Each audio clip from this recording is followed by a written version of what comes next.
വേദാന്തം, വേദങ്ങളുടെ അന്ത്യമായ ജ്ഞാനത്തിൻ്റെ അറിവിൻ്റെ പരമോന്നത ഹിമശൈലം അറിഞ്ഞു കഴിഞ്ഞാൽ, വേദാന്ത അത് വിചാരം ചെയ്തു കഴിഞ്ഞാൽ, അത് അനലൈസ് ചെയ്ത് കഴിഞ്ഞാൽ, അതിന് ഇൻ്റർപ്രിട്ടേഷൻ കൊടുത്തു കഴിഞ്ഞാൽ, അതിന് ഷെയ്ക്ക് ചെയ്ത് കഴിഞ്ഞാൽ, വേദാന്താർത്ഥ വിചാരം ചെയ്യണം, മനനം ചെയ്യണം. ഈ വേദാന്തം ശ്രവണ മനന പഠന നിധിധ്യാസവത്തിൽ വേദാന്താർത്ഥ വിചാരണ ധ്യായതേ ജ്ഞാനമുത്തമം തേന ആത്യന്തിക സംസാര ദുഃഖ. ആത്യന്തികമായി ജീവിതത്തിൻ്റെ ദുഃഖത്തിന് ഫുൾ സ്റ്റോപ്പ് ഇടുകയാണ് ഇവിടെ ചെയ്യുന്നത്. ശ്രദ്ധിക്കൂ, എന്ത്? ജീവിതത്തിൻ്റെ ദുഃഖത്തിന് ഫുൾ സ്റ്റോപ്പ്. നമുക്കറിയാം ഭാഗവതം, ശ്രീ സുഖബ്രഹ്മർഷി പരീക്ഷത്തിന് അത് ഗർഭത്തിലുണ്ടാകുമ്പോൾ തന്നെ പരീക്ഷണം തുടങ്ങി.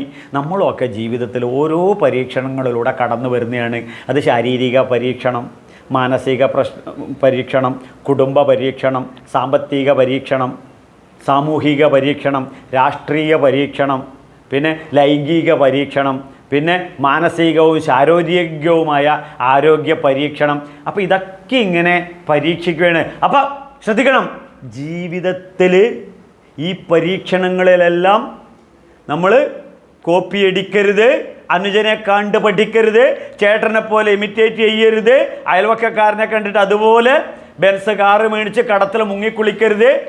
ജീവിതത്തിൽ ഫുൾ A+ കിട്ടാൻ ആഗ്രഹിക്കുന്നവരും ജീവിത ദുഃഖത്തിന് ഫുൾ സ്റ്റോപ്പ് ഇടാൻ ആഗ്രഹിക്കുന്നവർക്കും ഉള്ള ഏക മെഡിസിനാണ് ഈ ഡോക്ടറായ ശ്രീശങ്കര ഭഗവത്പാദർ നമ്മളെ പഠിപ്പിക്കുന്നു, അദ്വൈത വേദാന്തം.